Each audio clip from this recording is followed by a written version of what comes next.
जब जीवन के सारे रास्ते बंद हो जाते हैं तब प्रार्थना और विश्वास का रास्ता हमेशा खुला रहता है। भगवान हमारी हमेशा मदद करते हैं। हाँ, कभी कभी हमें लगता है कि हमारी प्रार्थना भगवान सुन नहीं रहे हैं, हमारी कोई सहायता नहीं कर रहे हैं, पर इसके पीछे राज छिपा रहता है। वे हमारी मदद करते हैं, उनके मदद करने के तरीके अलग होते हैं। आइए इसी विचार से संबंधित एक सच्ची घटना बताती हूँ। जब महाभारत युद्ध की घोषणा हुई तब कौरव और पांडव दोनों द्वारिका पहुँचे।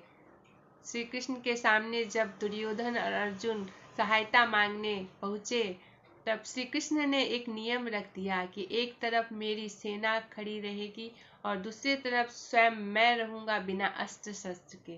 दुर्योधन ने बहुत ही चालाकी से जल्दी से सेना की मांग रख दी और अर्जुन सिर झुकाकर कहने लगे, हे माधव, मुझे आपकी बहुत जरूरत है, आप मेरे साथ हो, मेरे लिए यही काफी है।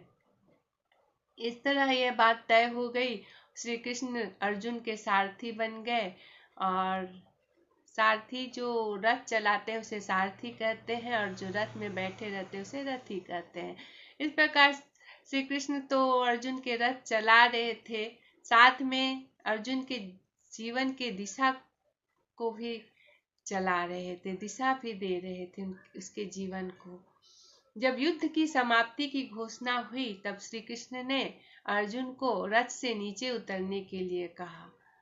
तो अर्जुन को लगने लगा कि श्री कृष्ण ये क्या कह रहे हैं, मुझे क्यों पहले उतरने कह रहे हैं। असल लौकिक नियम ये होता है कि रथ से पहले सारथी उतरता है फिर रथी उतरता है।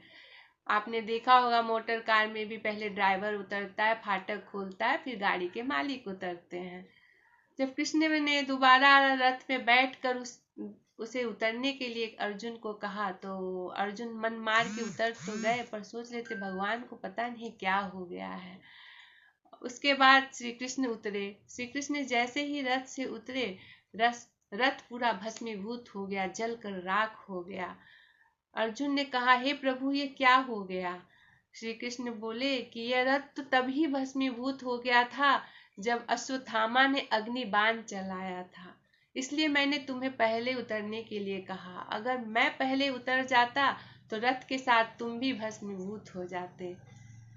तो इसी प्रकार हर एक चीज के पीछे राज छिपा होता है। भगवान हमारी भलाई के लिए करते हैं और हमें लगता है कि वो हमारी सहायता नहीं कर रहे हैं, भगवान ऐसे क्यों कर रहे हैं। तो यही समय होता है भक्त का कि वो अपने ईश्वर में अटूट विश्वास को बनाए रखे।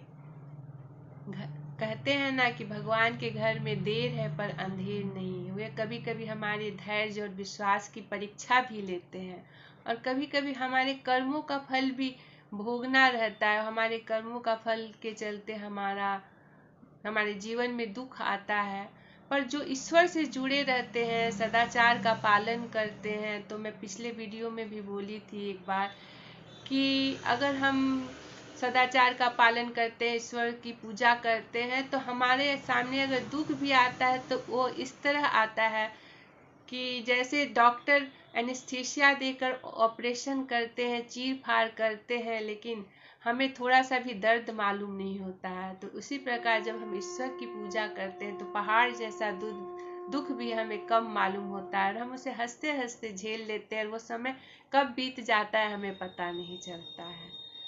तो ईश्वर पर विश्वास बनाए रखिए, सदाचार का पालन करते रहिए, हमेशा जप करते रहिए, उठते बैठते खाते पीते ईश्वर हमारे हमेशा साथ रहते हैं। फिर से मैं मिलूंगी एक नई वीडियो में नई प्रेरणा के साथ। तब तक जप करते रहिए मन से, प्रेम से, श्रद्धा से, विश्वास से। जय गुरु, जय श्री राम, राधे राधे, जय श्री कृष्णा।